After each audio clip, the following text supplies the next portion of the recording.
অমন রমজানের ওই রোজার শেষে এলো খুশির তুই আপনাকে আজ বিলিয়ে দেশ আসমানি তাকে।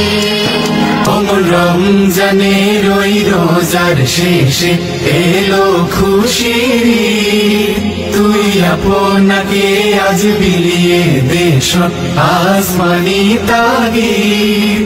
অমর রমজানের ওই রোজার শেষে এলো খুশি।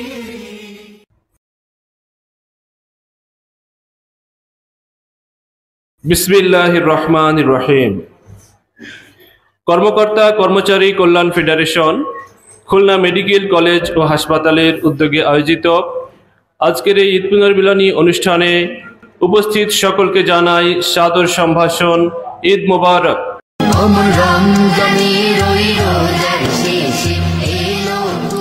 সম্মানিত উপস্থিতি, আজকে আমাদের ঈদ পুনর্মিলনী অনুষ্ঠানে সভাপতিত্ব করবেন কর্মকর্তা কর্মচারী কল্যাণ ফেডারেশন খুলনা মেডিকেল কলেজ ও হাসপাতালের সম্মানিত সভাপতি বদরুদ্দোজা ভাই। আমি তাকে সভাপতির আসন গ্রহণ করার জন্য অনুরোধ করছি।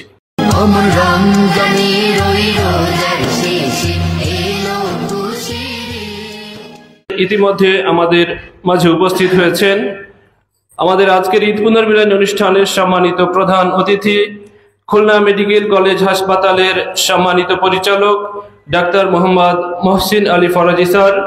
উপস্থিত রয়েছেন ন্যাশনাল ডক্টরস ফোরাম খুলনা মহানগরীর সম্মানিত সভাপতি ডাক্তার আসাদুল্লাহ গালিব স্যার সহ উপস্থিত একান্ত প্রিয় সহকর্মী বৃন্দ, আসসালামু আলাইকুম ওয়া রাহমাতুল্লাহ। আমরা মহান আল্লাহ রাব্বুল আলামিনের দরবারে শুকরিয়া আদায় করছি, যিনি ঈদ উল ফিতর পরবর্তী সময়ে একটু বিলম্ব হলেও আমাদেরকে আজকের এই অনুষ্ঠান আয়োজন করার তৌফিক দান করেছেন। এজন্য শুকরিয়া আদায় করছি, আলহামদুলিল্লাহ। আমরা এখনই আমাদের কর্মসূচির কার্যক্রম শুরু করব। শুরুতেই তেলাওয়াতে কালামে পাক তেলাওয়াত করার জন্য আমি আহ্বান জানাচ্ছি খুলনা মেডিকেল কলেজ হাসপাতালের মসজিদের সম্মানিত মুয়াজ্জিন মোহাম্মদ জাকারিয়া ভাইকে তেলাওয়াত করার জন্য অনুরোধ জানাচ্ছি।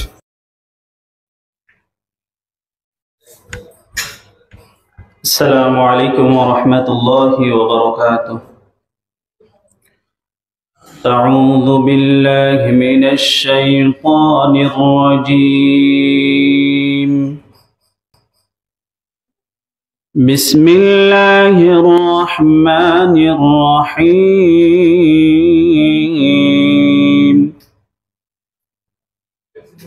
ওয়া মান আগলামু من افترى على الله الكذب وهو يدعى إلى الإسلام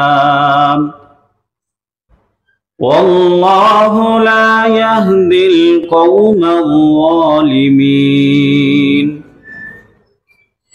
يريدون ليطفئوا نور الله بأفواههم والله متم نوره ولو كره الكافرون هو الذي أرسل رسوله بالهدى ودين الحق ليظهره على الدين كله ولو كره المشركون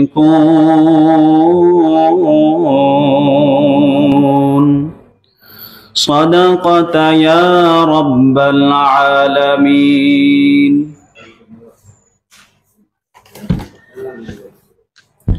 ধন্যবাদ মোহাম্মদ জাকারিয়া ভাইকে তার সুললিত কণ্ঠে কোরআন তেলাওয়াত করার জন্য। এ পর্যায়ে একটি ইসলামী সঙ্গীত পরিবেশন করছেন কর্মকর্তা কর্মচারী কল্যাণ ফেডারেশন খুলনা মেডিকেল কলেজ ও হাসপাতালের সম্মানিত সাধারণ সম্পাদক মোহাম্মদ ইয়াসিন মোল্লা।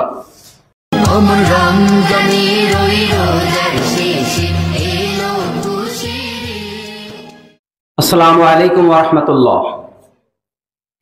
ঈদ মুবারক।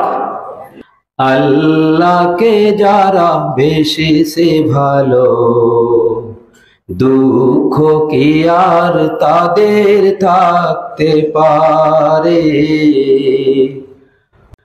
হতাশা কি আর তাদের থাকতে পারে।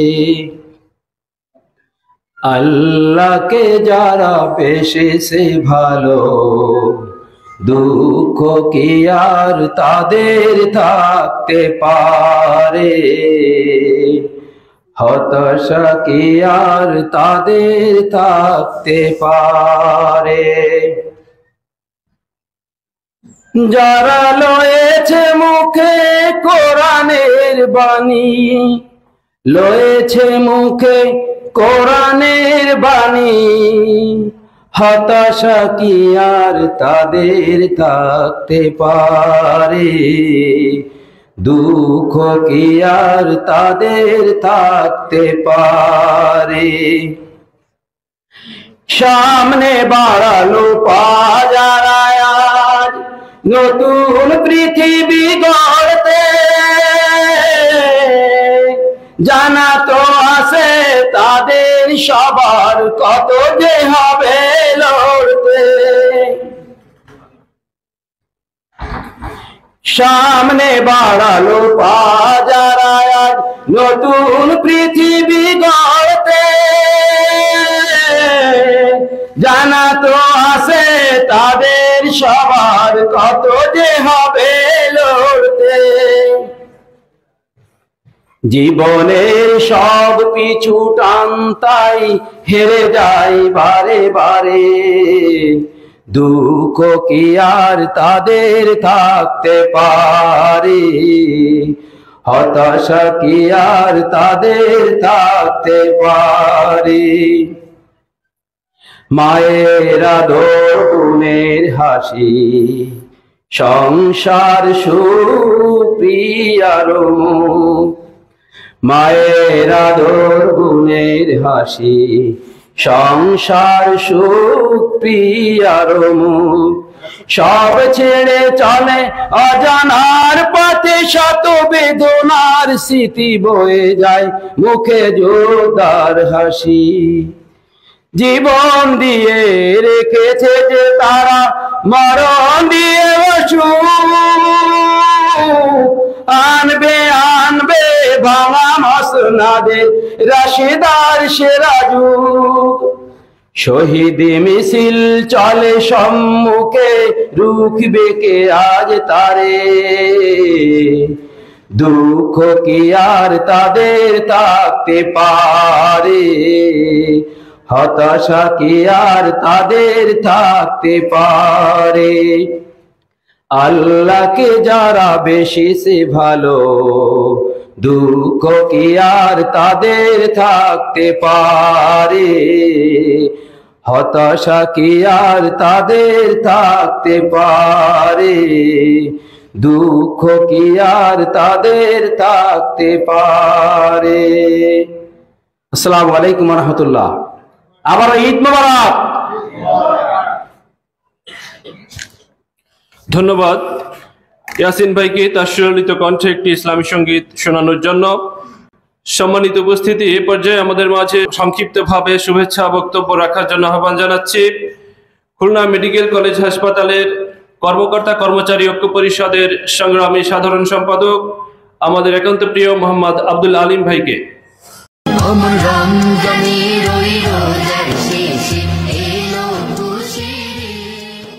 আউযু বিল্লাহি মিনাশ শাইতানির রাজীম। বিসমিল্লাহির রহমানির রহিম। উপস্থিত খুলনা মেডিকেল কলেজ ও হাসপাতালের সকল কর্মকর্তা ও কর্মচারীবৃন্দকে আমার ঈদ মুবারক। আজকের এই পুনর্মিলনী অনুষ্ঠান কর্মকর্তা কর্মচারী কল্যাণ ফেডারেশন কর্তৃক আয়োজিত। আজকের এই পুনর্মিলনী অনুষ্ঠানের সম্মানিত সভাপতি, উপস্থিত আছেন খুলনা মেডিকেল কলেজ ও হাসপাতালের সুযোগ্য পরিচালক মহোদয়, আমাদের সকলের প্রিয় ডাক্তার মহসিন আলী ফরাজি স্যার, উপস্থিত আছেন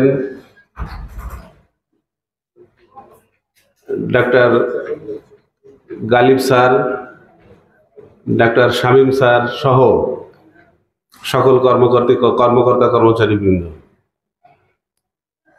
ঈদ পুনর্মিলনী অনুষ্ঠান খুলনা মেডিকেল কলেজে বিগত 17 বছর, তার আগেও আমি কোনোদিন দেখি না এত সুন্দর একটা অনুষ্ঠান। তা সর্বপ্রথম যারা এই অনুষ্ঠানের আয়োজন করেছেন তাদেরকে আমি আমার ব্যক্তিগত পক্ষ থেকে এবং আমার কমিটির পক্ষ থেকে আন্তরিক অভিনন্দন ও শুভেচ্ছা। ঈদ পুনর্মিলনী অনুষ্ঠান মানে দীর্ঘ 1 মাস সিয়াম সাধনার পরে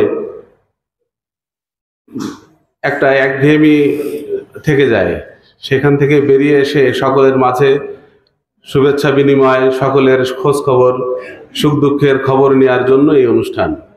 তা আমি মনে করি আমরা কি সবাই ভালো আছি ইনশাল্লাহ? হ্যাঁ, তো আমাদের এই ভালো থাকা নিয়ে সামনের দিনগুলো আমরা এগিয়ে যাব এবং আমাদের এই খুলনা মেডিকেল কলেজ হাসপাতালকে খুলনা বিভাগে আমরা একটা মডেল হিসেবে আমাদের পরিচালক ডাক্তার মহসিন আলী ফরাজি স্যারের নেতৃত্বে আমরা দেখতে চাই, এটা আমরা আশা করি। এবং স্যার যেভাবে নেতৃত্ব দিয়ে আমাদের হাসপাতালকে এগিয়ে নিয়ে যাচ্ছেন, বাহিরে চারিদিকে যেমন সাড়া পড়েছে, আমাদের হাসপাতালের সুন্দরভাবে সামনে এগোচ্ছে, এই ধারাবাহিকতা যেন বজায় থাকে এই আশাবাদ আমি ব্যক্ত করি এই পুনর্মিলনী অনুষ্ঠানের মাধ্যমে। এবং যারা এই পুনর্মিলনী অনুষ্ঠানের আয়োজন করেছে সকলকে আমি আমার আন্তরিক ধন্যবাদ জানাই। সর্বশেষ ফিলিস্তিনি মুসলমান ভাই, শিশু বাচ্চারা, মা বোনেরা যেভাবে নির্যাতিত হচ্ছে ইসরায়েলের কাছে, আমরা তাদের জন্য সবাই দোয়া করব যেন আল্লাহ মুসলমানদের বিজয়ী করে এবং ইহুদি নাসারাদের যেন পৃথিবীর বুক থেকে আল্লাহ ধ্বংস করে, এই আশাবাদ ব্যক্ত করে, এই দোয়া করে আমি আমার বক্তব্য শেষ করছি। আসসালামু আলাইকুম। ধন্যবাদ আলিম ভাইকে আমাদের মাঝে শুভেচ্ছা বিনিময় করার জন্য। সম্মানিত উপস্থিতি, এ পর্যায়ে সংক্ষিপ্তভাবে শুভেচ্ছা বিনিময় করার জন্য আহ্বান জানাচ্ছি খুলনা মেডিকেল কলেজ হাসপাতালের আবাসিক মেডিকেল অফিসার এবং ন্যাশনাল ডক্টরস ফ্রম এনডিএফ এর সম্মানিত সাধারণ সম্পাদক ডাক্তার মোহাম্মদ শামীম হাসান স্যারকে শুভেচ্ছা বক্তব্য রাখার জন্য অনুরোধ জানাচ্ছি।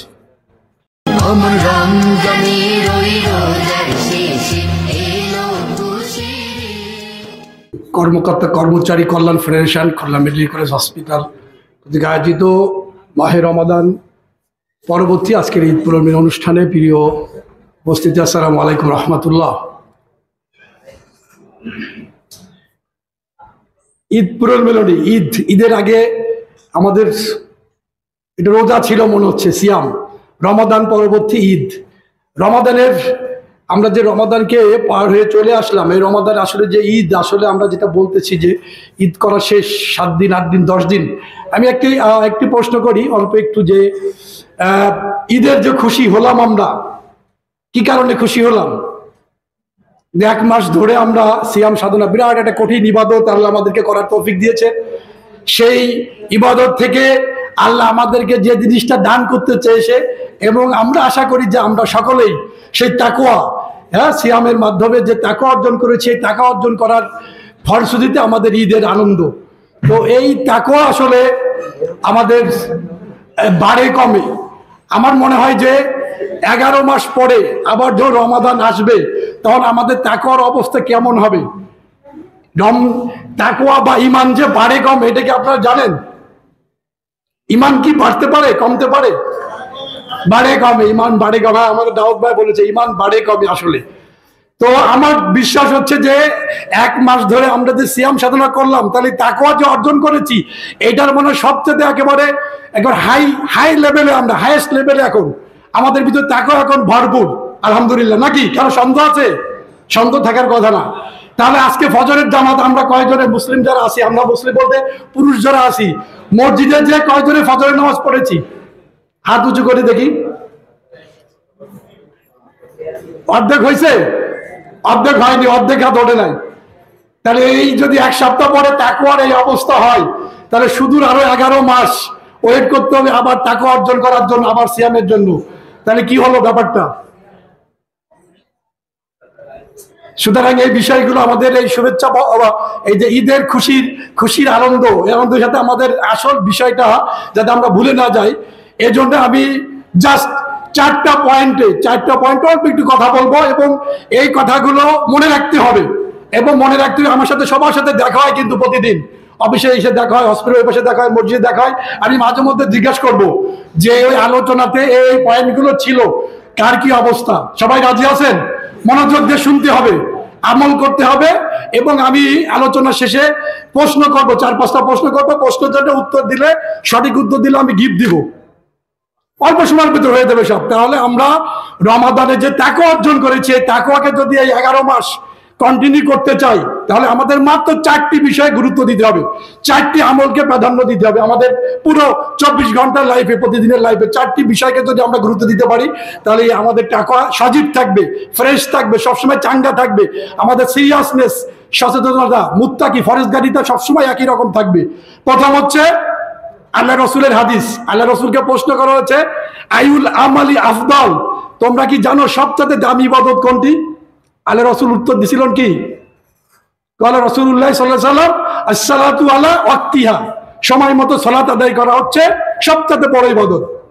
সুতরাং এই সালাতের ব্যাপারে আমাদের 100 থেকে 100 সিরিয়াস থাকতে হবে। শুধু নিজের বললেন, আল্লাহ বলতেছেন যে আমুর আহলাকা বিসসালাত আস্তাবির আলাইহা, তুমি তোমার আহল বর্গকে সালাতের আদেশ দাও, তুমি টিকে থাকো। সুতরাং ওয়ানজির আশিরাতাকা লাকরাবিন, তুমি তোমার নিকট আত্মীয় যাকে বলে ধরে ক্লোজ, তাদেরকে তুমি ভয় দেখো, সতর্ক করো। ইয়া আইয়ুহাল্লাযিনা আমানু কু আনফুসাকুম ওয়া আহলিকুম নার, হে ঈমানদাররা, তুমি তোমাকে এবং তোমার আহল বর্গকে জাহান্নামের আগুন থেকে রক্ষা করো। তাহলে সালাতের ব্যাপারে আমাদেরকে সিরিয়াস, হাইপার সিরিয়াস হইতে হবে। সবচেয়ে হাই ভোল্টেজ ইবাদত হিসেবে এটাকে আমাদের নিতে হবে। 5 ওয়াক্ত জামাতে এসে সালাত আদায় করার কমিটমেন্ট আমাদের নিতে হবে। সবাই রাজি আছি? রাজি। এটা হচ্ছে প্রথম। দ্বিতীয় হচ্ছে, আমরা জানি রমাদান আসলে 3টি আলোচনা আমাদের কাছে সবসময় আলোচনা হয়, সব জায়গায়। আমাদের স্যার বলবে, পরিচালক স্যার অনেক সুন্দর সুন্দর আলোচনা করছে এই রমাদানে বিভিন্ন প্রোগ্রামে। আজকেও আমরা আশা করি এর কাছ থেকে আরো অনেক ভালো আলোচনা শুনবো। তো সিয়াম আসলে আমাদের তাকওয়ার আলোচনা আসে, আরেকটি আলোচনা আসে কি? কোরআন। গুড। আল্লাহ বলতে শাহরুর রমাদান উনজিলা ফিল কোরআন, এই রমাদান মাসে তোমাদের কোরআন নাযিল করেছে, কোরআনের আলোচনা আসে। আর একটাতে শবে কদর আসে। এই কোরআনের জন্য শবে কদরের গুরুত্ব। এই কোরআন গত প্রোগ্রামে এখানে আমি একটা বই দিয়েছিলাম আপনাদেরকে, মনে আছে এই বইটা? এই কোরআনের উপরে আমি আলোচনা করেছিলাম 15 মিনিট। সেখানে একটা বই দিয়েছিলাম, যে বইটা সবাই পড়েছেন? আমি ইয়াসিনকে দেখছিলাম পড়তেছে টেবিলে বসে, আর কারোর চোখে পড়ে না। এই বইটা মাত্র 10 পৃষ্ঠার বই। এখানে টোটাল কোরআন পড়ার ব্যাপারে, আমাদের কোরআন জানার ব্যাপারে, বুঝার ব্যাপারে, মানার ব্যাপারে, কোরআন এবং হাদিসে যে সমস্ত বিষয়গুলো আছে সেইগুলো আমার একটা সংকলন, যে আল কোরআনকে পরিপূর্ণভাবে জানা এবং তাকে দৃঢ়ভাবে ধারণ করা মুমিন জীবনের এক অনিবার্য মিশন। আমরা ডাক্তাররা সারাদিন হসপিটাল, চেম্বার, প্র্যাকটিস, অপারেশন এগুলো নিয়ে আসি। একজন লয়ার সারাদিন উকিল, কোর্ট কাছারি নিয়ে আছে। একজন শিক্ষক সবসময় তার ছাত্র, শিক্ষক, টিউশন এগুলো নিয়ে ব্যস্ত থাকে। প্রত্যেক একজন ব্যবসায়ী সকাল থেকে রাত পর্যন্ত তার ব্যবসায় কাজে থাকে। মুমিনের এই 1 নম্বর কাজ হওয়া উচিত হচ্ছে এই আল্লাহর দেয়া জীবন বিধান আল কোরআনকে জানা, বুঝা এবং তাকে মানার জন্য পেরেশান হয়ে থাকা। এটা হচ্ছে মুমিন জীবনের একমাত্র মিশন হওয়া উচিত। সুতরাং যে রমাদান জন্য এই ঈদ পুনর্মিলনী, যে রমাদান এত সম্মানিত কোরআনের জন্য, সেই কোরআনকে জানা, বুঝা, মানা, এটা আমাদের জন্য দ্বিতীয় অপরিহার্য কাজ করতে হবে। এতে হচ্ছে এভাবে হতে হবে যে আমি যদি না পড়তে পারি তাহলে আমাকে পড়া শিখা, আমি যদি পড়তে পারি তার নিয়মিত তেলাওয়াত করব, অর্থ পড়ব। আমি অর্থ জানি, তাহলে এরপরে আমাকে মানা শুরু করতে হবে। কারণ কোনো জিনিস আপনি যদি না জানেন, আপনি যদি আমার আন্ডারে আমার স্টাফ, আপনি যদি আপনার কি কাজ সেটা না জানেন, তাহলে কি করে পালন করবেন? আপনাকে বললাম যে টেবিলে বসেন, এই রুগী আসলে এই বলবেন, এই স্টাফ আসলে এই করবেন, এই পলিটিক্যাল লিডার আসলে এই করবেন। আপনি উল্টা, পলিটিক্যাল লিডার আসলে তারা বললেন, আপনি দাঁড়িয়ে থাকেন লাইনে। আর একজন নর্মাল লোক আসলো অফিস, তারা আগে পাঠাই দিলেন। তাহলে তো ওই ঝামেলাটা তো আপনি করতে পারলেন না, ঝামেলা বাড়াই দিলেন। তো এই জন্য জানতে হবে। এই জন্য কোরআন জানাটা ফরজ, মানাটাও ফরজ। আর এই জানা এবং মানার যে ফরজ, এটার যে অনেকগুলো যে বেনিফিট, ফায়দা, ফজিলত, এগুলো আমি আলোচনা করেছিলাম অনেক দিনে, এবং এই বই আছে, বইটা আপনাকে আমি দিব সবাইকে। একটা শুধু হাদিস বলবো আল্লাহ রসুলের, মুসলিম শরীফের হাদিস। আল্লাহ রসুল বলতেছেন, ইকরাউল কুরআন, তোমরা কোরআন তেলাওয়াত করো, কোরআন পড়ো। ফাইন্নাহু ইয়াতি ইয়াউমাল কিয়ামাতি শাফিয়ান লি আসহাবি, নিশ্চয় কোরআন তার সঙ্গী সাথীদেরকে, তার পাঠকারীকে, তার উপর আমলকারীকে সেই আখিরাতের ময়দানে কি করবে? শাফায়াত করবে। এইরকম একটা সুযোগ আমাদের হাতছাড়া করা উচিত হবে না। তাহলে দ্বিতীয় আমাদের যে টার্গেট সেটা হচ্ছে নিয়মিত অন্ততপক্ষে কোরআনের সাথে আমাদের একটা টাচ থাকতে হবে, সম্পর্ক করতে হবে। এটা হচ্ছে দ্বিতীয় গুরুত্বপূর্ণ পয়েন্ট। তৃতীয় পয়েন্ট, প্রথম দুটো কষ্ট আছে, কারণ আপনি মসজিদে নামাজ পড়বেন, সময় নিয়ে যেতে হবে, আপনাকে মানে শারীরিকভাবে ফিট থাকতে হবে। তারপরে আপনি কোরআন পড়ার ক্ষেত্রে সেম সময় বের করতে হবে, সুস্থ থাকা লাগবে। কিন্তু এর পরের দুটোয় কোনো কষ্ট নাই, শুধু একটু মানসিকতা, শুধু তো ভিতরের মানসিকতা, একটা সফটওয়্যার, ব্রেনের একটা সফটওয়্যার, একটু আপনি সিরিয়াস থাকলে এই দুটো হয়ে যাবে। পরের দুটি, একটা হচ্ছে সালাম। সালামের বিষয়টা খুবই গুরুত্বপূর্ণ। আল্লাহ রসুল বলতেছেন যে তোমাদেরকে তোমরা ক্ষুধার্তকে খাও, আর হচ্ছে পরিচিত অপরিচিত সবাইকে ব্যাপক হারে সালাম দিতে থাকো, সালামের প্রচলন করো। আরেকটা হাদিসে আসছে, আমি আরবি রিয়ায়ত বলতেছি না সময়ের অভাবে, যে আমি কি তোমাদেরকে বলবো তোমাদের পরস্পরের ভালোবাসা বৃদ্ধি করার জন্য এমনকি আমলের কথা বলবো? আল্লাহ রাসূলের বললে সাহাবীরা বলতে, আল্লাহ রাসূল বলেন, আপনি বলেন যে তোমরা চেনা অচেনা সকলকে তুমি সালাম দাও। সুতরাং এই সালামটা আমাদের দ্বীনি ভ্রাতৃত্বের জন্য বিরাট একটা গুরুত্বপূর্ণ। সুতরাং আমরা আমাদের ডে টু ডে লাইফে, অফিসে হোক, যেখানে হোক, নট পলিটিক্যাল সালাম না, অফিসিয়াল সালাম না, বাণিজ্যিক সালাম না, ইসলামের সালাম হতে হবে। তিনটা সালাম আমরা জানি। অফিসিয়াল সালাম, যে ইয়াসিন আমাকে সালাম দিবে, এটা হচ্ছে অফিসিয়াল সালাম। আব্দুর রহমান ভাই আমাকে সালাম দিবে, এটা হচ্ছে আমাদের অফিসিয়াল সালাম। কিন্তু ইসলামের সালাম এটা না। ওষুধ কোম্পানি আমাদের সালাম দেয়, স্যার সালাম আলাইকুম, মানে আমার ওষুধ লেখা হচ্ছে না লিখতে। আর বাণিজ্যিক সালাম এটা, অফিসিয়াল সালাম বললাম, পলিটিক্যাল সালাম আছে তো আমরা জানি। তো এই সালাম কোনো সালাম না, ইসলামের সালাম হতে হবে। তার মানে এখানে সালামের যে 50টা সহিহ হাদিস আছে সালাম নিয়ে, এত ব্যাপক আলোচনা আছে সালাম নিয়ে। আমাদের এখানে দল মত ধর্ম বর্ণ অনেক কিছু মাসলা আছে, কিন্তু সব ডিটেলসে না, যে আমরা মোটামুটি আমাদের আশেপাশে, আমাদের অফিসে হোক, সমাজে হোক, পরিবারে হোক, যেখানে যায় না কেন, সব জায়গায় এই সালামের কালচারটা আমাদেরকে চালু করতে হবে। তো পুরোপুরি সালামের এই প্র্যাকটিসটা করলে এটার জন্য কোনো কষ্ট নাই, কিচ্ছু নাই, শুধু সব শুধু এটা করলে আমি মনে করি আমাদের একটা সবসময় দ্বীনি ভ্রাতৃত্ব কাজ করবে। আর আমাদের ওই তাকওয়ার পিছনে এটার একটা ভূমিকা রাখবে। চতুর্থ হচ্ছে যে আমি কথা বলতেছি জবান। এই জবানের দুইটি গুরুত্বপূর্ণ হক আমাদের আদায় করতে হবে। একটা হচ্ছে কে? মিথ্যা কথা। মুমিন কখনো মিথ্যা কথা বলতে পারে না। সুতরাং এই মিথ্যা থেকে আমাদের দূরে থাকতে হবে। আর একটা গুরুত্বপূর্ণ, সেটার ব্যাপারে কোরআনে একেবারে ওয়ার্নিং দেওয়া রয়েছে। আল্লাহ বলতে, ওয়ালা ইয়াকতাব বাদুকুম বাদ আইয়ুহিব্বু আহাদাকুম আইয়াকুলা লাহামা আকি মাইতান ফাকারাতুমুহু। আল্লাহ বলতেছেন, হে মুমিনেরা, হে বিশ্বাসীরা, খবরদার, তোমরা একে অপরের গীবত করবে না। আর তোমরা কি এটা পছন্দ করো যে তোমরা তোমাদের মৃত ভাইয়ের গোশত খাচ্ছ? এটা কি তুমি পছন্দ করো? কঠিন একটা নিষেধাজ্ঞা আমাদের জন্য। তাহলে এই জবানকে যদি আমরা, কারণ দেখেন, আপনি সামনে আমাকে খুব বেশি কিছু বলতে পারেন না, আমার সম্পর্কে বলার আপনার হ্যাডাম কম থাকে, ঠিক কিনা? কিন্তু পিছনে সমানে আমাকে বুঝতে থাকেন। ওই কথাটা যখন আমার কানে আসে তখন তো আমার খারাপ লাগবে না? তাহলে এই গীবতের ভয়াবহতা এটা প্রচন্ড একটা কষ্টকর জিনিস। পিছনে যার গীবত করা হয় সেটা যদি কোনো ভাবে বুঝতে পারে। সুতরাং এই গীবতের মতন ভয়ানক একটা অপরাধমূলক কবিরা গুনাহ থেকে আমাদের বাঁচতে হবে। তাহলে আমাদের ওই তাকওয়ার লেভেল অনেকটাই আপনি এগিয়ে যাবেন। তো এই 4টি পয়েন্ট অনলি। তাহলে আমি প্রথম থেকে আবার একটু রিপিট করি। সেটা হচ্ছে, যদি রমাদানে অর্জিত তাকওয়াকে একেবারে 11 মাস ব্যাপী আমরা আমাদের নিজেদের ভিতর জারি রাখতে চাই, সতেজ রাখতে চাই, চাঙ্গা রাখতে চাই, তাহলে আমাদেরকে প্রথম হচ্ছে সবচেয়ে গুরুত্বপূর্ণ ইবাদত হচ্ছে সালাত। সে সালাতের হিসাব কিয়ামতে প্রথম ইন্না আওয়ালা আব্দিল আমালি ইয়াউমাল কিয়ামতি সালাতু ফাকাদ ফাজা ফাকাদ সাল্লাত ফান নাজা ফাকাদ ফাজা ওয়ান নাজা। যে আল্লাহ বলতেছে যে কিয়ামতের ময়দানে বান্দার আমলের প্রথম যে হিসাব নিয়ে হবে সেটা হচ্ছে সলাতুহু, তার সলাতের। যদি সলাত তার মোটামুটি ঠিক হয়ে যায়, সে আফলা, সে সফল হয়ে যাবে, আনজাহা, তাই সে মুক্তি পেয়ে যাবে। সুতরাং এই সলাতের ব্যাপারে আমাদের কোন রকম কম্প্রোমাইজ চলবে না, ঠিক আছে? 2 হচ্ছে কোরআনের কথা বললাম, যে রমাদানকে সম্মানিত করছে কোরআন, সেই কোরআন পড়ার ব্যাপারে, বুঝার ব্যাপারে, মানার ব্যাপারে আমার আপনার সর্বাত্মক প্রচেষ্টা থাকবে। যে যে লেভেলে আছে, আপনি চাইলে পুরো কোরআন এখন তাফসীর সহ সব হাফেজ হয়ে যেতে পারবেন না, তাফসীর করতে পারবেন না, কিন্তু কোরআনের বেসিক যে বিষয়গুলো, আল্লাহর যে নির্দেশ, আল্লাহর যে অর্ডারগুলো, আল্লাহর যে নিষেধাজ্ঞাগুলো আছে, এগুলো জানা আপনার জন্য ফরজ, মানাও ফরজ। এই ব্যাপারে আপনাকে একেবারে 11 মাস ধরে প্রতিদিন একটু কোরআনের সাথে আপনার সম্পর্ক করতে হবে, তাহলে আল্লাহর দরবারে এই কোরআন আমার জন্য সুপারিশ করবে। 3 নম্বর হচ্ছে কোনটা? জবান না, সালাম। সালামের ব্যাপারে বললাম যে আমাদের দ্বীনি ব্যক্তিত্বকে মজবুত করবে। আর আপনি আমাকে সালাম দিলেন মানে আমি যে উত্তর দিয়ে দিলাম, আমি আপনাকে নিরাপদ ঘোষণা করে দিলাম। আপনি আমাকে নিরাপত্তা গ্যারান্টি দিলেন, আমি আপনাকে নিরাপত্তার গ্যারান্টি দিলেন।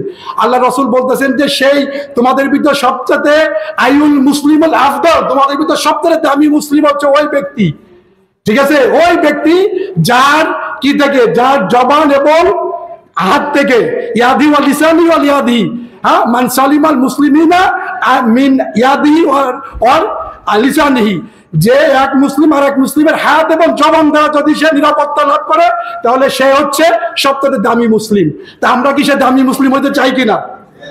আমার কোনো ইনভেস্টমেন্ট দরকার নেই এখানে, শুধু আপনি ভালো মানুষ হবেন। এই রমাদান আপনাদের তাকওয়া দিল মানে আপনাকে ভালো মানুষ হওয়ার জন্য 1 মাসের আপনার একটা বিরাট প্র্যাকটিস করলেন আপনি, আমি। তাহলে এই সালাম দিয়ে আমি দ্বীনি ব্যক্তিত্বকে আমি মজবুত করব। চতুর্থ হচ্ছে আমি আমার জবানের হেফাজতের জন্য মিথ্যা কথা থেকে দূরে থাকবো, আর গীবতের মতন ভয়ানক একটা অপরাধ থেকে দূরে থাকবো। তাহলে এই 4টি যদি আমল আমরা করতে পারি সারা মাস ব্যাপী, সারা বছর ব্যাপী, তাহলে আমাদের রমাদানের অর্জিত তাকওয়া একই রকম থাকবে আশা করি। এ পর্যায়ে কথা শেষ। এখন আপনার কত মনোযোগ দিয়ে শুনছেন, উত্তর প্রশ্ন করার সাথে উত্তর দিল, গিফট দিয়ে শেষ আমার কথা। প্রথম আমি যে কথা বললাম যে সবচেয়ে দামি ইবাদত কোনটি? কে আগে বলছে? হ্যাঁ, ওই পাশে মিরাজ হাত উঠতেছে, মিরাজ পাবে এটা। হ্যাঁ, না এই গাছ এক্সেপ্ট করা হবে না। ধরো এটা, ওকে দাও। না না, সবাইকে দেওয়া হবে না তো। এরপর কোরআনের বন্ধু যারা হবে, কোরআনের যাদের সম্পর্ক বেশি ডিপ হবে, ডিপ রিলেশন হবে, কিয়ামতের ময়দানে কোরআন তাদের জন্য কি করবে? আলহামদুলিল্লাহ, সবাই তো মনোযোগ দিয়ে শুনছে, তার জন্য ধন্যবাদ, শুকরিয়া। স্যার, এটা কাকে দিয়ে যান?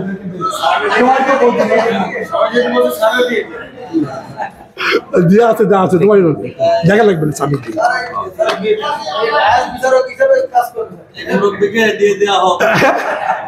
হ্যাঁ, ঠিক আছে। তৃতীয় প্রশ্ন, গীবত করাকে আল্লাহ কিসের সাথে তুলনা করেছেন? আবু সাইদ পারছে আমার আগে, সবার আগে ওটা আমার শব্দ আসছে। গুড, আলহামদুলিল্লাহ, সবাই মুখস্থ হয়ে গেছে। চতুর্থ, কিয়ামতের দিন কোন আমলের বিচার সবার আগে হবে? এই দিক থেকে পারছে, ওই যে পিছনে গেঞ্জি পড়া, ওনাকে দাও, এটা পাবেন আপনি, দাও।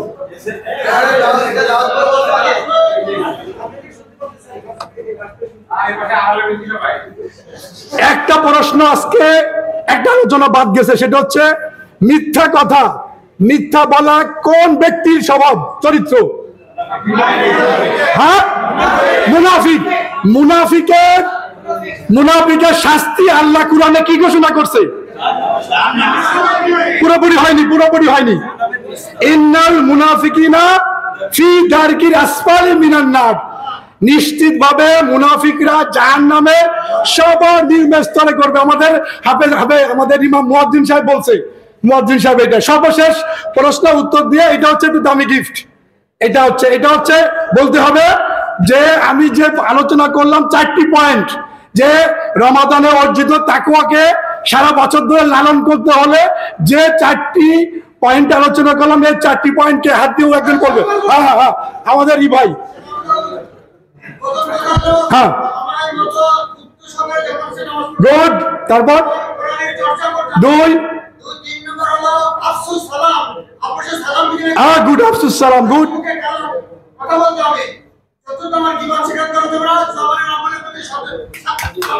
আলহামদুলিল্লাহ, দাউদ ভাই পেয়েছে, দাউদ ভাইকে এটা দিয়ে আসো। ধন্যবাদ। জি, ধন্যবাদ স্যারকে আমাদের মজার একটি আলোচনা এবং সুন্দর অনুষ্ঠান উপহার দেওয়ার জন্য।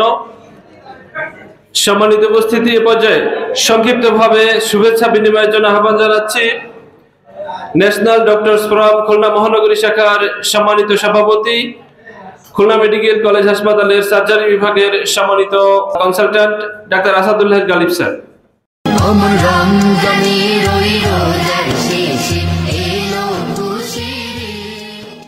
আউযু বিল্লাহি মিনাশ শাইতানির রাজিম। বিসমিল্লাহির রহমানির রহিম।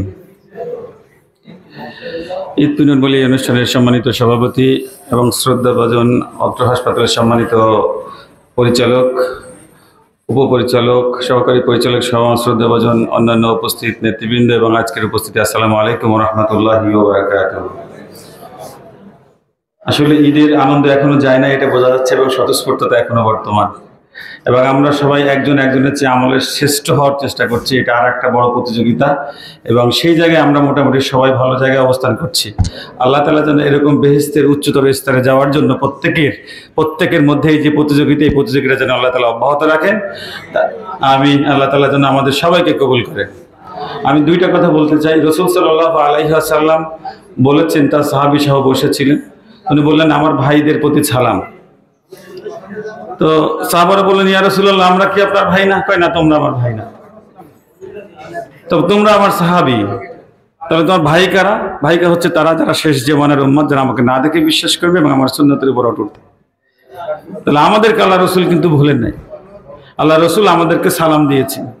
তাহলে আমরা তার ভাই হিসাবে বা বোন হিসাবে যদি আজকে জীবনযাপন করতে হয়, তাহলে রাসূল সাল্লাল্লাহু আলাইহি ওয়াসাল্লাম আমাদেরকে যেভাবে বলেছেন সেইভাবে সেই আমলকে আমাদেরকে পালন করতে হবে, এবং তাহলেই আমরা এই বর্তমান দুনিয়াতে আমরা তার সালাম প্রাপ্ত ভাই হিসেবে দুনিয়াতে এবং একসাথে আমরা একই জান্নাতে থাকতে পারবো।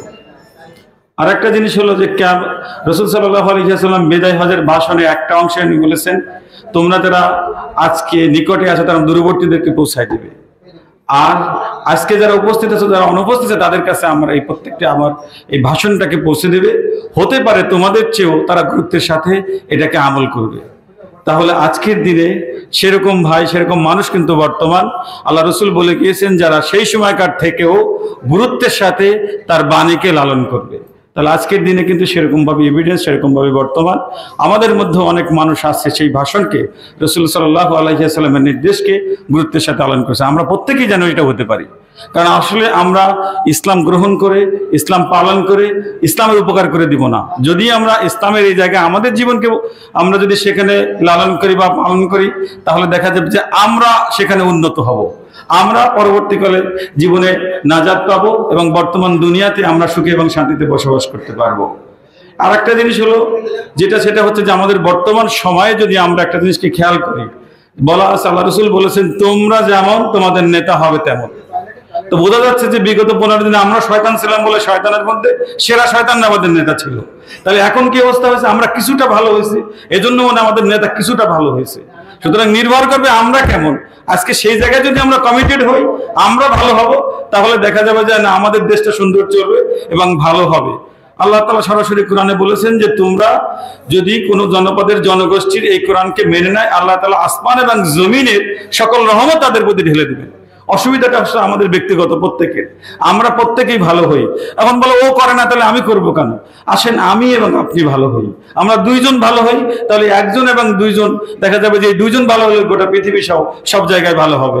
আজকে আমরা হাসপাতালে সার্ভিস দিই, এই সময়টুকু কতটুকু, এই সময়টুকু যেন আমরা চাকরির মধ্যে না নিয়ে আল্লাহর কাছ থেকে চেয়ে নিতে পারি, সেরকম ভাবে আমাদের কাজটা আমরা করি। আল্লাহ তাআলা এখানে আমাদের প্রতি কি আশা করছেন? একজন মানুষ যখন অসুস্থ হয় তখন কি আল্লাহ তাআলা বলবেন কিয়ামতের ময়দানে যে আমি তো অসুস্থ হয়েছিলাম, তোমরা তো আমাকে চিকিৎসা দাও না, আমাকে সেবা দাও না। তাহলে সেই রকম জায়গায় তাহলে একজন অসুস্থ ব্যক্তি আমাদের কাছে স্বয়ং আল্লাহ তাআলা হিসেবে আমাদের কাছে আসেন। এই বিষয়টা আমাদের প্রত্যেক, আমি আবার বলছি যে আল্লাহ তাআলা হিসেবেই বরং তারা আমাদের কাছে আসেন, কারণ আল্লাহ এই রিপ্রেজেন্টেটিভ হিসেবে এই মানুষগুলো আমাদের কাছে আসেন। আমরা যদি এই কাজটা, এই সেবাটা দেওয়ার সময় এই কথাটুকু মনে রাখি, তাহলে আমাদের কাজটা অনেক উন্নত হবে, অনেক সুন্দর হবে। অবশ্যই আমাদের মুখ দিয়ে তাদের জন্য গালি আসবে না, অবশ্যই খারাপ কথা আসবে না। সুতরাং এইটুকু আমাদের যদি আমরা চিন্তায় রাখি, এই একটা আমল আমার কাছে মনে হয় জান্নাতে যাওয়ার জন্য যথেষ্ট হবে। ধন্যবাদ সবাইকে। ধন্যবাদ স্যারকে গুরুত্বপূর্ণ বক্তব্য রাখার জন্য। সম্মানিত উপস্থিতি, এ পর্যায়ে আমাদের মাঝে সংক্ষিপ্তভাবে শুভেচ্ছা বিনিময় করার জন্য আহ্বান জানাচ্ছি খুলনা মেডিকেল কলেজ হাসপাতালের সম্মানিত সহকারী পরিচালক ডাক্তার মোহাম্মদ মিজানুর রহমান স্যারকে।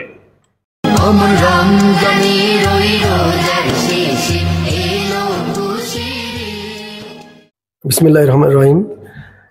ঈদ পুনর্মিলনী অনুষ্ঠানে উপস্থিত আজকের এই অনুষ্ঠানের সম্মানিত সভাপতি এবং অন্যান্য উপস্থিতি সকলকে জানাচ্ছি আমার পক্ষ থেকে শুভেচ্ছা ও সালাম। আসসালামু আলাইকুম ওয়া রাহমাতুল্লাহি ওয়া বারাকাতুহু। আমরা কি আবার ঈদ মোবারক বলতে পারি? হ্যাঁ, ঈদ মোবারক। হ্যাঁ,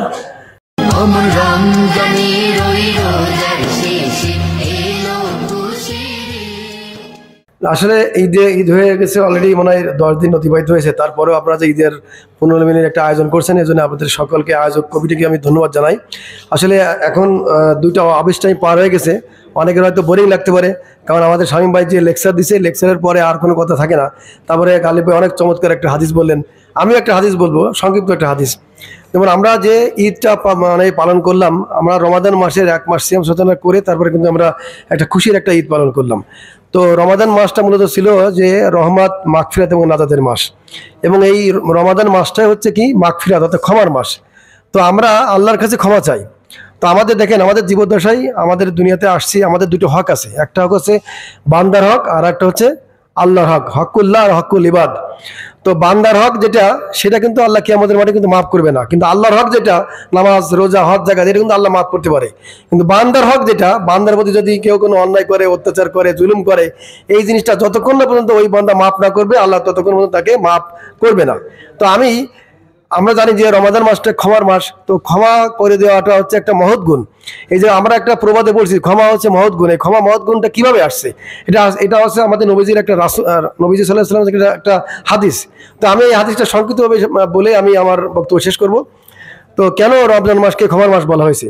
তো রাসূল সাল্লাল্লাহু আলাইহি ওয়াসাল্লাম যখন কোনো জায়গায় বসতেন, যখন ওহী নাজিল হতো, তখন ওইটা যখন তার সাহাবীদের সামনে প্রকাশ করতেন বা উপস্থাপন করতেন, তখন তারা 2 পাশে 2 জন আমাদের 2 সাহাবী থাকতেন, হযরত ওমর এবং হযরত আবু বকর থাকতেন, এবং আরও অন্যান্য সাহাবীরা থাকতেন। তো এক সময় একটা মানে এক জায়গায় রাসূল সাল্লাল্লাহু আলাইহি ওয়াসাল্লাম বসছেন, বসার সময় একটা লোক আসছে। তো যখন লোক আসছে, তখন রাসূল সাল্লাল্লাহু আলাইহি ওয়াসাল্লাম বলছিলেন যে এখন তোমাদের মাঝে একজন ব্যক্তি, এমন একজন ব্যক্তি উপস্থিত হবে যে ব্যক্তিটা হচ্ছে জান্নাতি। আমরা একটু সুবহানাল্লাহ বলি। কারণ রাসূলের মুখ দিয়ে যদি শোনা যায় যে উনি জান্নাতি, তাহলে এর মতো সুসংবাদ আর হতে পারে না। তো রাসূল সাল্লাল্লাহু আলাইহি ওয়াসাল্লাম বললেন যে তোমাদের মাঝে এখন এমন একজন ব্যক্তি এসে এখানে বসবে যিনি হচ্ছেন জান্নাতি। তো সবাই দেখলেন যে ওয়েট করছেন কি আসবে। তো দেখলেন যে একজন সিম্পল একজন সাহাবী, সাধারণ একজন আনসার সাহাবী এসে উপস্থিত হয়েছেন। পরবর্তীতে আরেকটি মিটিংয়ে বা আরেকটি সেটআপে রাসূল সাল্লাল্লাহু আলাইহি ওয়াসাল্লাম বসে আছেন সবাইকে নিয়ে। তখন বললেন যে তোমাদের মাঝে এমন একজন ব্যক্তি এখন এসে বসবে, উনি কিন্তু জান্নাতি। সুবহানাল্লাহ। তো সবাই অবাক হয়ে গেছে যে আবারও আরেকজনকে ঘোষণা দিল সাহাবী, দেখি কে উনি। দেখে ঠিক একই ব্যক্তি। ঠিক 3য় দিন ওই আবারও একটা ঘোষণা দিলেন যে এখন তোমাদের মাঝে যে ব্যক্তি আসবে, ওই ব্যক্তিটা হচ্ছে জান্নাতি। তো দেখলেন যে 3য় দিন ওই ঠিক একই ব্যক্তি। এখন এর মধ্যে থেকে এক সাহাবীর খুবই কৌশল হলো, খুব কি বলবো, মানে আগ্রহ হলো যে এই ব্যক্তিকে রাসূল সাল্লাল্লাহু আলাইহি ওয়াসাল্লাম মানে জান্নাতি বলছে কেন, এই ব্যক্তির মধ্যে কি এমন বিশেষ গুণ আছে যে তাকে জান্নাতি বলছে? এত মানুষ রয়েছে, তাদের কাউকে বলা হয় নাই। তো তখন কি করলেন, ওই আনসার সাহাবীর বাড়িতে ওই একজন সাহাবী ছদ্মবেশে ওনার বাড়িতে গেছেন, গিয়ে বলছেন যে আমি একজন মুসাফির, আমি আপনার বাড়িতে আসছি, আমি আপনার বাড়িতে 3 দিন থাকতে চাই, তো আমাকে কি থাকার সুযোগ করে দেওয়া যায়? তো উনি বলছে অবশ্যই আপনি থাকবেন, আমার কোনো আপত্তি নেই। তো উনি ওই আনসার সাহাবীর বাড়িতে গেলেন, ছদ্মবেশী সাহাবী, গিয়ে উনি দেখছেন উনি কি কাজ করেন। তো ওনার কি কাজ করে এটা দেখার জন্য উনি ওনার সমস্ত মানে দৈনন্দিন যে রুটিন, এই রুটিনগুলো উনি ফলো আপ করেন। তো দেখেন যে উনি নামাজ পড়ে, উনি দেখছে উনি নামাজ পড়ে, আমিও নামাজ পড়ি। উনি রোজা রাখে, আমিও রোজা রাখি। উনি মানুষের উপকারে আসে, আমিও তো মানুষের উপকারে আসি। উনি বাবা মার খেদমত করে, আমিও তো বাবা মার খেদমত করি। এখন কোনো কিছুতে মিলাতে পারতেছে না যে উনি যা করে আমিও তো ঠিক তাই করি, কিন্তু আমাকে জান্নাতি বলা হলো না, এই সাহাবীকে জান্নাতি বলা হলো, কি এমন মানে আছে? যখন 3 দিন অতিবাহিত হয়ে গেল, তখন উনি ওই ব্যক্তির সামনে গিয়ে বললো যে আনসার সাহাবীকে বললো যে আমি যে মুসাফির আপনার বাসায় আসছি, 3 দিন ছিলাম, আমি আজকে চলে যাবো, তবে যাওয়ার আগে আপনার সাথে একটা কথা বলতে চাই। তবে বলেন, কোনো সমস্যা নেই। তা বললো যে আমরা 3টা মিটিংয়ে রাসূল সাল্লাল্লাহু আলাইহি ওয়াসাল্লামের সঙ্গে 3টা মিটিং যখন করি, তখন রাসূল সাল্লাল্লাহু আলাইহি ওয়াসাল্লাম বললেন যে 3 দিন বললেন যে তোমাদের মাঝে যে ব্যক্তিটা এসে এখন উপস্থিত হবে, ওই ব্যক্তিটা হচ্ছে জান্নাতি। তো আমরা আপনার বিষয়ে একটু কৌতূহল ছিল যে কেন আপনাকে সাহাবী মানে রাসূল সাল্লাল্লাহু আলাইহি ওয়াসাল্লামকে জান্নাতি বললো। তা আমি আপনাকে জানতে চাচ্ছি, আপনি কি এমন বিশেষ আমল করেন যে যার জন্য আল্লাহ আপনাকে জান্নাতি বললো? তখন ওনার চোখ দিয়ে পানি চলে আসে যে রাসূল সাল্লাল্লাহু আলাইহি ওয়াসাল্লাম আমাকে জান্নাতি বলছে, মানে এর চেয়ে খুশি সংবাদ আর হতে পারে না। তো উনি অনেকক্ষণ চিন্তা ভাবনা করে বলছে যে আমি তো আসলে আমার কোনো মানে এমন কোনো স্পেশাল কোনো ক্রাইটেরিয়া বা মানে স্পেশাল কোনো গুণ বা আমল তো আমি পাচ্ছি না, তবে আমি একটা কাজ করি। তেমন কি কাজ করেন বলেন? তো আমি যখন রাতে ঘুমাই, আমি হচ্ছে এই এলাকার একটা মজলুম মানুষ, আমার সঙ্গে সবাই অবিচার করে, আমাকে ঠকায়, আমার সঙ্গে অত্যাচার করে, আমার সঙ্গে যে কোনো দিনাবানা নিয়ে আমার সাথে লেনদেন করে আমার টাকা পয়সা দেয় না। তা আমি কি করি, আমি রাতে বলে যখন ঘুমাই তখন আমি বলি কি আল্লাহ আমার সাথে যে যত পাপ করছে বা যে আমার সাথে দুঃখ দিয়েছে, কষ্ট দিয়েছে, জুলুম করেছে, আল্লাহ আমি সবাইকে মাফ করে দিলাম, এই মাফ করে দিয়ে আমি ঘুমাতে চাই। আমি এই বিশেষ একটা আমল করি। তখন রাসূল সাল্লাল্লাহু আলাইহি ওয়াসাল্লামকে এই কথা শোনার পর ওই সদরি সাহাবী গিয়ে বললেন, রাসূল সাল্লাল্লাহু আলাইহি ওয়াসাল্লামকে বললেন যে ইয়া রাসূলুল্লাহ, আপনি যে সাহাবীকে জান্নাতি বলছিলেন, এই জান্নাতি সাহাবীর বাসায় তো আমি গেলাম ছদ্মবেশী হিসেবে, তো আমি তো তার বিষয়ে বিশেষ কোনো ক্রাইটেরিয়া দেখলাম না। তাহলে আপনার মুক্তি আমরা জানতে চাচ্ছি যে আসলে ওনার কি এমন গুণ আছে যাকে আমি জান্নাতি বললেন? তখন রাসূল সাল্লাল্লাহু আলাইহি ওয়াসাল্লাম বললেন যে উনি এমন একজন ব্যক্তি যে উনি মানুষের কাছ থেকে অনেক অপমান অপদস্থ হওয়ার পরে রাতে যখন ঘুমায় তখন নিজেকে আত্মসমালোচনা করে বলে কি যে আমার সাথে যত অপবাদ, আমার যত অত্যাচার জুলুম যা হয়েছে না কেন আমি সবাইকে মাফ করে দিলাম। অর্থাৎ উনি ক্ষমার একটা নজির দৃষ্টান্ত উপস্থাপন করে উনি রাতে ঘুমাতে চান। এই গুণের কারণে উনি কালকে আমাদের মাঠে জান্নাত হয়ে যাবে। সুবহানাল্লাহ। তো আমরা রমাদান মাসে কিন্তু এই গুণটা কিন্তু আমরা আল্লাহর কাছে চাই। আমরা আল্লাহর কাছে ক্ষমা চাইছি না সবাই? চেয়েছি কিনা? কিন্তু আমরা কি পারছি আমরা আমাদের প্রতিবেশীকে ক্ষমা করতে? আমাদের মাঝে কি এই কোয়ালিটি কি আমরা অর্জন করতে পারছি? আজকে দেখেন আমি আমার প্রতিবেশী, আমি আমার ভাই, আমি আমার ফুফু, আমার ফুফা, আমরা কিন্তু তাদের ভাব মেরে খাচ্ছি, অথচ আমি কিন্তু তার কাছে কখনো ভাব চাচ্ছি না। সুতরাং আমাদের এই কোয়ালিটি অর্জন করা উচিত যে আমি প্রত্যেককে ক্ষমা করে দিব, আর আমি ক্ষমা করলে কালকে আমাদের মাঠে আল্লাহ আমাকে ক্ষমা করবে। কাজে আজ আমাদের ঈদ পরবর্তী এই যে মিলন মেলায় আমাদের কাছে যে আমরা সালাম সম্পর্কে শুনলাম, আরো অন্যান্য যে বিষয়গুলো শুনলাম, তার মধ্যে থেকে আমার একটা সত্য একটা মেসেজ থাকবে যে আজ থেকে আমরা একে অপরের প্রতি যার যদি কোনো রাগ ক্ষোভ বা দুঃখ থাকে, হতাশা থাকে, বা আমি যদি মজলুম হয়ে থাকি, তাহলে আমি তাকে কি করব? ক্ষমা করে দেবো। এই ক্ষমার গুণটা যদি আমাদের মনের মধ্যে ধারণ করতে পারি, আত্মসমাধান করতে পারি, তাহলে কালকে আমাদের মাঠে ওই আনসারী সাহাবীর মতো আমরা হয়তো জান্নাতে যেতে পারি। আল্লাহ যদি আমাদের সকলকে ক্ষমা করার মন মানসিকতা তৈরি করে দেন, সবাই বলে আমিন। আমার বক্তব্য দীর্ঘায়িত করছি না, সকলকে আবারও ঈদ মোবারক জানিয়ে শেষ করছি। আসসালামু আলাইকুম। ধন্যবাদ স্যারকে গুরুত্বপূর্ণ বক্তব্য রাখার জন্য। আমরা যেন খুলনা মেডিকেল কলেজ হাসপাতালের সকল কর্মকর্তা কর্মচারী একটি পরিবারের মতো মিলেমিশে থাকতে পারি, আল্লাহ রাব্বুল আলামিন আমাদের সেই তৌফিক দান করুন, আমিন। সম্মানিত উপস্থিতি, এ পর্যায়ে প্রধান অতিথির বক্তব্য রাখার জন্য আহ্বান জানাচ্ছি খুলনা মেডিকেল কলেজ হাসপাতালের সম্মানিত পরিচালক ডাক্তার মোহাম্মদ মহসিন আলী ফরাজি স্যারকে।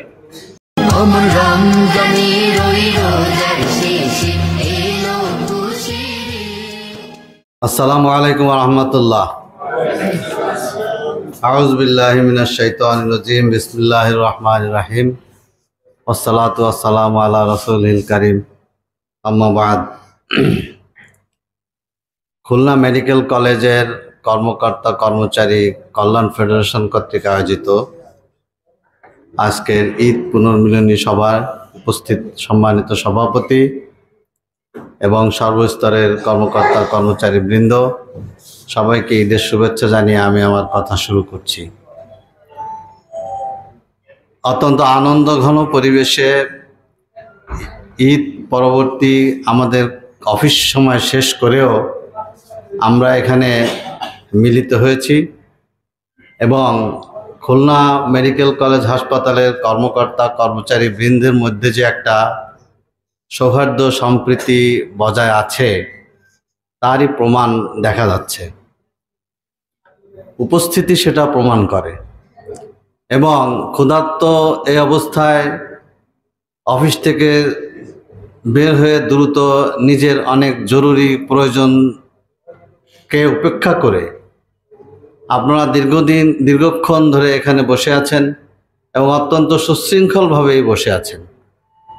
এটা দেখে আমার খুবই ভালো লাগছে। এমনটি হওয়া উচিত। ঈদ মানে তো খুশি। মুসলমানদের দুটো খুশির দিন আছে, এক হচ্ছে ঈদ উল ফিতর আর এক হচ্ছে ঈদ উল আজহা।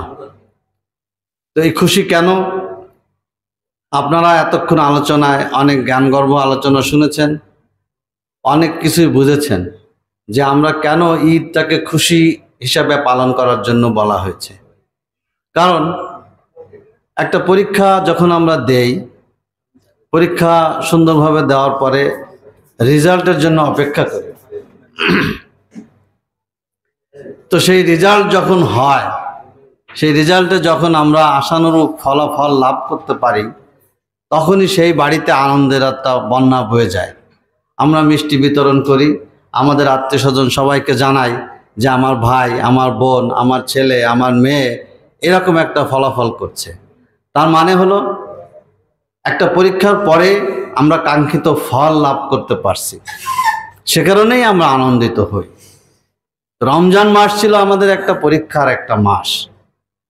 এই পুরা মাসটাকে আমরা আল্লাহ রাব্বুল আলামিন আমাদেরকে পরীক্ষা নেওয়ার জন্য এই মাসটা দিয়েছিলেন এবং এই মাসে নির্ধারিত আমল করার জন্য দিক নির্দেশনা দিয়েছিলেন। তো আমরা যারা সেই প্রফর্মা অনুযায়ী, সেই দিক নির্দেশনা অনুযায়ী যারা সেই আমলটাকে যথাযথভাবে করতে পেরেছিলাম, তাদের জন্যই ছিল ঈদ আনন্দের। ঈদের ঈদগাহে যারা উপস্থিত হয়, সেখানে আল্লাহ রাব্বুল আলামিন ফেরেশতাদেরকে বলে যে ওরা এখানে জড়ো হয়েছে কিসের জন্য। ফেরেশতারা বলে যে আপনার বড়ত্ব, আপনার শ্রেষ্ঠত্ব ঘোষণা করার জন্য তারা আজকে এখানে মিলিত হয়েছে। তো ওরা আমার কাছে কি চায়? ওরা আপনার কাছে ক্ষমা চাচ্ছে, আমি ওদেরকে ক্ষমা করে দিলাম। আমি আমার এই যে বান্দা, এদেরকে আমি ক্ষমা করে দিলাম। এই যে একটা বড় প্রাপ্তি, আমাদের এই জীবনের সবচেয়ে বড় নিয়ামতটা হলো আমাদের অনেক ধন সম্পদ আছে সেটা, আমাদের অনেক স্বাস্থ্য সুন্দর আছে সেটা, আমার অনেক গাড়ি বাড়ি আছে সেটা, আমার অনেকগুলো ছেলে সন্তান আছে সেটা না। আমাদের একটা মানুষের জীবনের সবচেয়ে বড় নিয়ামত হলো আল্লাহর ক্ষমা। যে ক্ষমা পেয়ে গেল সেই সফল কাম হয়ে গেল, এটাই হলো বড় নিয়ামত। তো আমাদেরকে সর্বাবস্থায় সেই চিন্তায় থাকতে হবে যে আমি যেন আমার রবের ক্ষমা থেকে বিচ্যুত না হয়ে যাই।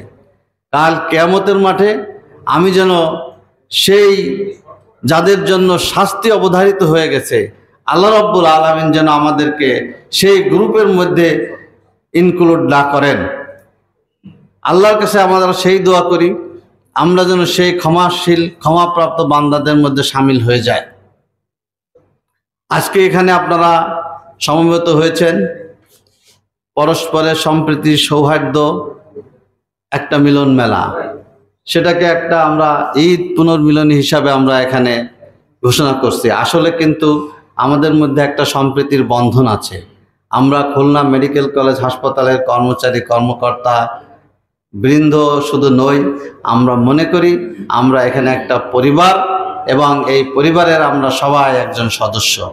সুতরাং আমি আহ্বান জানাবো, আমরা যে কর্মসূচি বা যে চিন্তা চেতনা নিয়ে আমরা অগ্রসর হচ্ছি, একটা সুন্দর আগামী বিনির্মাণে আমরা আস্তে আস্তে অগ্রসর হচ্ছি।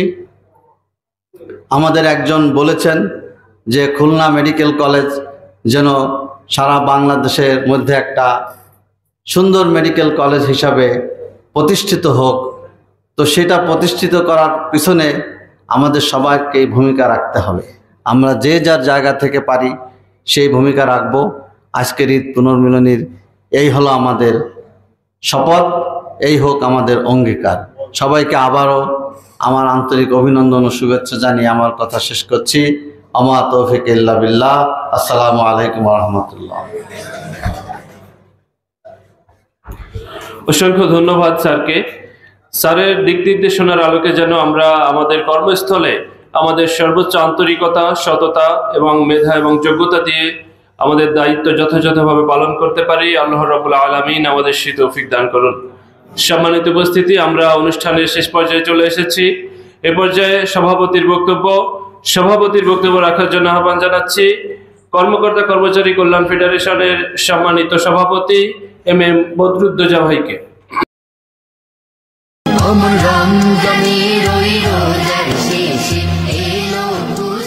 আসসালামু আলাইকুম ওয়া রাহমাতুল্লাহি ওয়া বারাকাতুহু।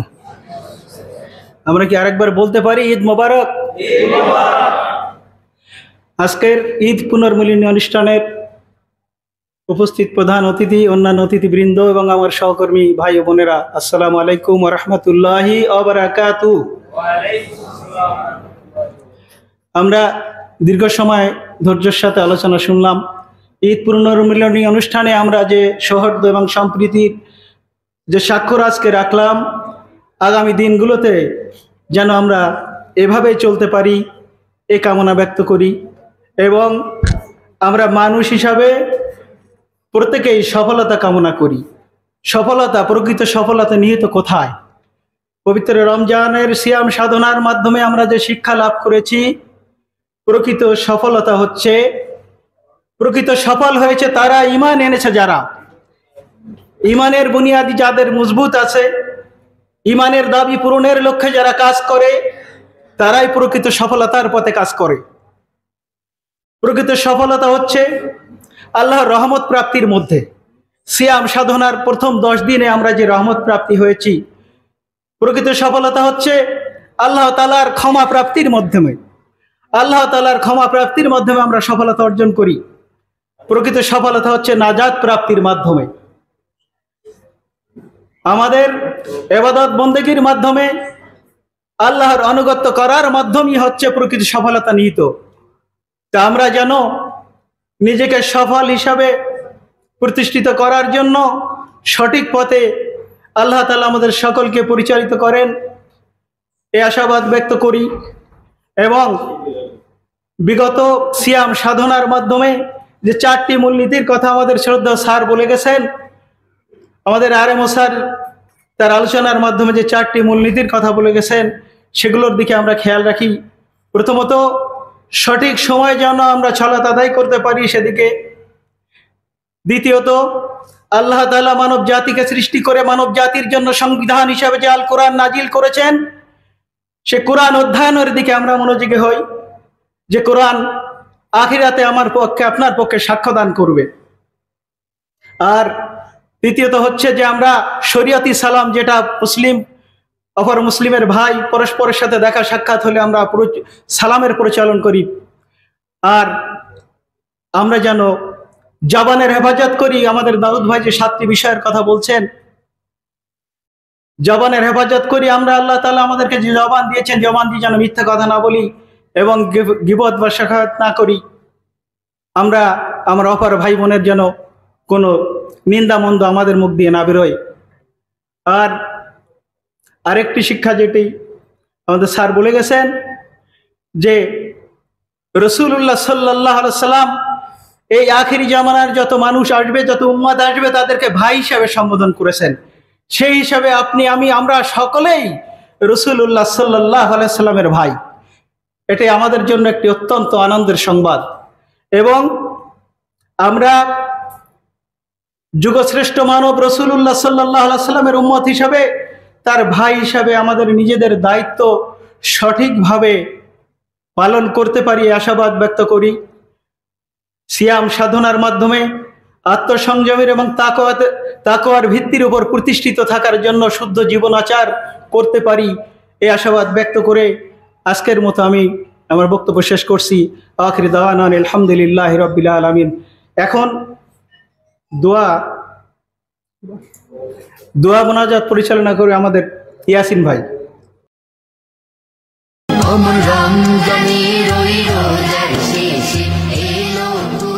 আসসালামু আলাইকুম ওয়া রাহমাতুল্লাহ। আমরা এতক্ষণ একটি মনোরম অনুষ্ঠানে উপস্থিত ছিলাম। আমরা এখনই শেষ করব। সবাই আমরা দুরূদ শরীফ পড়ি। আল্লাহুম্মা সাল্লি আলা মুহাম্মাদিন ওয়া আলা আলি মুহাম্মাদিন কামা সাল্লাইতা আলা ইব্রাহিম ওয়া আলা আলি ইব্রাহিম ইন্নাকা হামিদুম মাজিদ। আল্লাহুম্মা বারিক আলা মুহাম্মাদিন ওয়া আলা আলি মুহাম্মাদিন কামা বারাকতা আলা ইব্রাহিম ওয়া আলা আলি ইব্রাহিম ইন্নাকা হামিদুম মাজিদ। আস্তাগফিরুল্লাহ রাব্বি মিন কুল্লি জামবি ওয়া আতুবু ইলাইহি লা হাওলা ওয়া লা কুওয়াতা ইল্লা বিল্লাহ। মানুষ গুনাহ করতে পছন্দ করে আর আল্লাহ ক্ষমা করতে পছন্দ করে, কিন্তু আমাকে আপনাকে ক্ষমা চাইতে হবে। তো আমরা এখন মুনাজাতের মাধ্যমে আল্লাহর কাছে ক্ষমা চাইব। আল্লাহুম্মা আমিন। রব্বানা যালামনা আনফুসানা ওয়া ইল্লাম তাগফির লানা ওয়া তারহামনা লানাকুনান্না মিনাল খাসিরিন। রব্বানা আতিনা ফিদ দুনিয়া হাসানাতাও ওয়া ফিল আখিরাতি হাসানাতাও ওয়া কিনা আযাবান নার ওয়া কিনা আযাবাল মাউত ওয়া কিনা আযাবাল কবর ওয়া কিনা আযাবাল মিজান ওয়া কিনা আযাবাল ফুসিরাত ওয়া কিনা আযাবা ইয়াউমাল কিয়ামাত। ربنا تقبل منا إنك أنت السميع العليم وتب علينا إنك أنت التواب الرحيم رب ارحمهما كما ربياني صغيرا وقل رب ارحمهما كما ربياني صغيرا। আয় রব্বুল আলামিন, পবিত্র জোহরের নামাজের পর থেকে নিয়ে এই কনফারেন্স রুমে তোমার কতিপয় বান্দা বান্দিরা কোরআনের আলোচনা হয়েছে, হাদিসের আলোচনা হয়েছে, ঈদ পুনর্মিলনী অনুষ্ঠান। তোমার বান্দাকে 1 মাস সিয়াম সাধনা করতে দিয়েছিলে, সিয়াম সাধনার পরে ঈদুল ফিতর আদায় করেছি। আরো খুশি হয়ে আমরা ঈদের পুনর্মিলনী অনুষ্ঠান করলাম। আল্লাহ, এর ভিতরে যত ভালো আমল হয়েছে আল্লাহ তুমি কবুল করে নাও, আর যা খারাপই ছিল তুমি তা মাফ করে দাও। আয় রব্বুল আলামিন, আমরা গুনাহগার, আমরা গুনাহ করতে ভালোবাসি, আর তুমি রব্বুল আলামিন ক্ষমা করতে ভালোবাসো। তাই তোমার কাছে আমরা ফরিয়াদ করতেছি, মাহবুদ আমাদের জীবনের সমস্ত গুনাহ খাতাকে মাফ করে দাও রব্বুল আলামিন। ফিলিস্তিনের মুসলমানদের করুণ অবস্থা রব্বুল আলামিন তুমি দেখতেছো। আমরা নামাজে ওটা কাঁদতেছি, আমরা প্রতিবাদ জানাচ্ছি, ওই ইসরায়েল সন্ত্রাসী বাহিনীকে আপনি ধ্বংস করে দিন, ফিলিস্তিনের মানুষকে আপনি আজাদি করে দিন। তোমার গায়েবী মদদ দিয়ে তাদেরকে তুমি সাহায্য করো। তাদের ঘর বাড়ি নাই, তারা খোলা জায়গায় থাকতে পারছে না রব্বুল আলামিন। খোলা আকাশের নিচে যখন তাবু টানায় থাকতেছে সেখানেও তারা বম্পিং করতেছে রব্বুল আলামিন। তোমার কিছু ফরিয়াদ মাবুদ, ওই বান্দাদেরকে তুমি ক্ষমা করে দাও, তাদেরকে কবুল করে নাও, আর ইসরায়েলকে তুমি ধ্বংস করে দাও। আল্লাহ, তোমার গায়েবী মদদ দিয়ে আরেকবার তুমি তাদেরকে ধ্বংস করে দাও, ইসলামের বিজয় করিয়ে দাও রব্বুল আলামিন। তোমার কাছে আর কোন ভাষায় চাইবো? পৃথিবীতে যদি একজন বাচ্চার কাছে কিছু চাই, ওই বাচ্চা ফিরিয়ে দিলে আরেক বাচ্চার কাছে যাই, এক দরবার থেকে ফিরিয়ে দিলে আরেক দরবারে যাই। মহান রব্বুল আলামিন তোমার এমনই দরবার, তোমার দরবার থেকে ফেরত দিলে আমাদের যাওয়ার আর কোনো জায়গা নাই। আল্লাহ, তাই আমাদেরকে তুমি ক্ষমা করে দাও, ফিলিস্তিনকে তুমি মাফ করে দাও, তাদেরকে শহীদকে কবুল করে নাও, ওই রাষ্ট্রকে তুমি স্বাধীন রাষ্ট্র হিসেবে ঘোষণা করে দাও।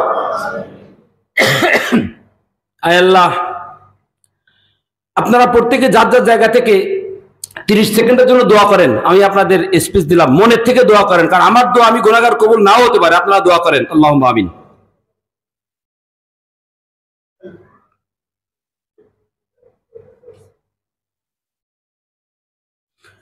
আল্লাহ, আমার বান্দারা, আপনার বান্দা যারা এই হাউসে বসে আছে, তোমার যার হাত পছন্দ হয় তার উসিলে আমাদের সবাইকে ক্ষমা করে দাও, দোয়াগুলি কবুল করে নাও।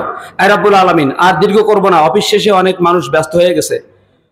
তুমি আমাদের ডাককে শোনো আল্লাহ, ডাক শুনে তুমি কবুল করে নাও। রব্বানা হাব লানা মিন আজওয়াজিনা ওয়া যুররিয়াতিনা ওয়া কুররাতা আইনি ওয়াজআলনা লিল মুত্তাকিনা ইমামা। রব্বিরহামহুমা কামা রাব্বায়ানি সগীরা ওয়া কুর রব্বিরহামহুমা কামা রাব্বায়ানি সগীরা। সুবহানা রাব্বিকা রাব্বিল ইজ্জাতি আম্মা ইয়াসিফুন ওয়া সালামুন আলাল মুরসালিন আলহামদুলিল্লাহি রাব্বিল আলামিন বিরহমাতিকা ইয়া আরহামার রাহিমিন। আসসালামু আলাইকুম ওয়া রাহমাতুল্লাহ। ধন্যবাদ। আমাদের আহ্বানে সাড়া দিয়ে আমাদের যে সকল শ্রদ্ধেয় স্যাররা এসেছিলেন, আমাদের যে সকল সহকর্মী বৃন্দ আজকে আমাদের মাঝে এসেছিলেন, সবাইকে আন্তরিক ধন্যবাদ এবং মোবারকবাদ জানিয়ে আমাদের আজকের অনুষ্ঠান এখানে সমাপ্তি ঘোষণা করছি এবং ঈদুল আজহা পরবর্তী সময়ে আবারও ইনশাআল্লাহ আপনাদের সাথে দেখা হবে। ধন্যবাদ। আসসালামু আলাইকুম। ঈদ মুবারক, ঈদ ঈদ মুবারক, ঈদ ঈদ মুবারক, ঈদ বলো ঈদ মুবারক, ঈদ।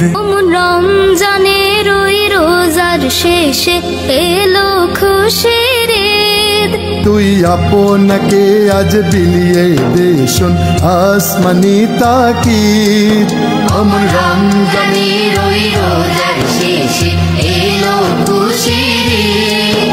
তুই আপনাকে আজ বিলিয়ে দে শোন আসমানি তাকিদ। অমর রমজানের ওই রোজার শেষে এলো খুশির ঈদ। তুই আপনাকে আজ বিলিয়ে দে শোন আসমানি তাগিদ। অমর রমজানের ওই রোজার শেষে এলো খুশির ঈদ।